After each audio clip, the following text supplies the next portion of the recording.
غوث پاک آپ کے گناہگار مرید آئے ہیں، ہماری جھولی بھر دیجیے، جھولی کو میری بھر دو، ورنہ کہے گی دنیا ایسے سخی کا منگتا پھرتا ہے مارا مارا۔ میری لاج رکھ لو یا غوث، میں مرید ہوں تمہارا، میں مرید ہوں تمہارا۔ ماں محتاج تو حاجت روا، المدد یا غوث اعظم سیدہ۔ اور جن لوگوں کو یہ اللہ کے سوا پکارتے ہیں وہ کوئی چیز بھی تو نہیں بنا سکتے بلکہ وہ خود بنائے جاتے ہیں، وہ تو مردہ ہیں بے جان، ان کو تو یہ بھی معلوم نہیں کہ اٹھائے کب جائیں گے۔ لوگوں، تمہارا معبود تو ایک ہی معبود ہے، سو جو لوگ آخرت پر ایمان نہیں رکھتے ان کے دل انکار کر رہے ہیں اور وہ سرکش ہو رہے ہیں۔ یہ جو کچھ چھپاتے ہیں اور جو ظاہر کرتے ہیں اللہ ضرور اس کو جانتا ہے، وہ سرکشوں کو ہرگز پسند نہیں کرتا۔ اور جب ان کافروں سے کہا جاتا ہے کہ تمہارے پروردگار نے کیا اتارا ہے تو کہتے ہیں پہلے لوگوں کی حکایتیں۔ اے پیغمبر، ان کو بکنے دو، یہ قیامت کے دن اپنے اعمال کے پورے بوجھ بھی اٹھائیں گے اور جن کو یہ بے تحقیق گمراہ کرتے ہیں ان کے بوجھ بھی اٹھائیں گے۔ سن رکھو کہ جو بوجھ یہ اٹھا رہے ہیں برے ہیں، ان سے پہلے لوگوں نے بھی ایسی ہی مکاریاں کی تھیں تو اللہ کا حکم ان کی عمارت کی بنیادوں کی طرف سے آ پہنچا اور چھت ان پر ان کے اوپر سے گر پڑی، اور ایسی طرف سے ان پر عذاب آ واقع ہوا جہاں سے ان کو خیال بھی نہ تھا۔ سورج ختم ہو جائے سارے انسان مر جائیں گے، چاہے کوئی بزرگ ہے یا غیر بزرگ ہے، چاہے مسلمان ہے یا کافر ہے۔ پارا سورج ختم، زمین اپنی نباتات نہیں پیدا کر سکتی فوٹو سینتھسس کے ذریعے جو کرتی ہے۔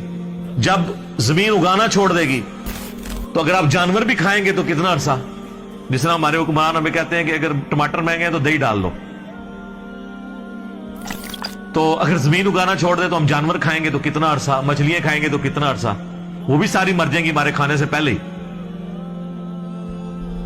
دنیا پہ موسموں کا تبدیل ہونا، ہواؤں کا چلنا، ہر زندہ چیز کی خوراک یہ ایک سورج کے اوپر ڈیپینڈنٹ ہے۔ تو پھر سب سے بڑا مشکل کشا کون ہوا؟ سورج۔ آج تک کسی کافر نے بھی کہا المدد یا سورج میری مدد فرمائیے، ہمیں کبھی وہم بھی نہیں آتا۔ سورج کی برکت سے ہی گلیشیئرز کا پانی پگھل کے دریاؤں میں آتا ہے، زمین کے نیچے بھی دریا چلتے ہیں، زمین کے اوپر بھی، جس پانی سے ہم لوگ زندہ ہیں۔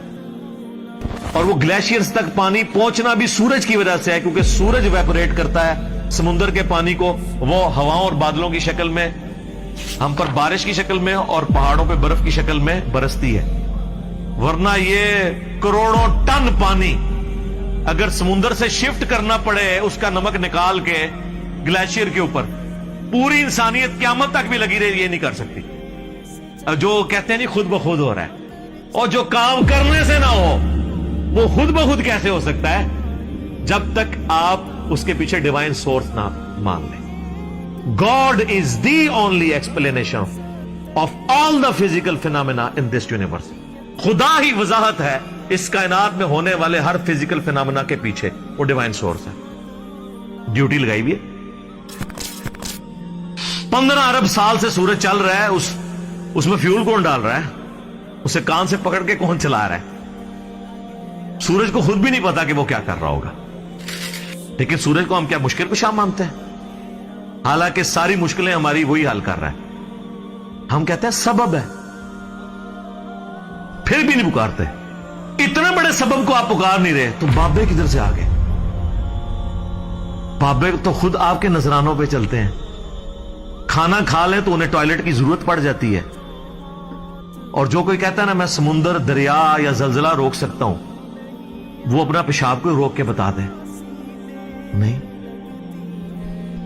وہ پچھلے دنوں ایک انڈیا کے وہ مولانا صاحب کی ویڈیو بھی اپلوڈ ہوئی تھی نا کہ شیخ عبد القادر جیلانی کی مجلس میں ایک وقت کے بہت بڑے ولی بیٹھے تھے، اس دوران انہیں پیشاب آ گیا اور شدت شدید تھی، تو روک لیتے نا، انہیں خود مان لیا کہ بزرگ نہیں پیشاب روک سکتے۔ وہ کہتے ہیں عبد القادر جیلانی نے اینڈ جناب چادر سٹی انہوں نے جا کے ڈگی تے، پھر کسی میدان وچ پہنچ گئے تے فارغ ہو کے واپس آئے، تو روک لیندے نا۔ اس میں الفاظ ہیں، وہ کہتے ہیں وہ بہت بڑے ولی اللہ تھے، پیشاب نہیں رکا، نہیں رک سکتا نا۔ انسان بہت کمزور ہے، کھانا نہ کھائے زندہ نہیں رہ سکتا، محتاج ہے۔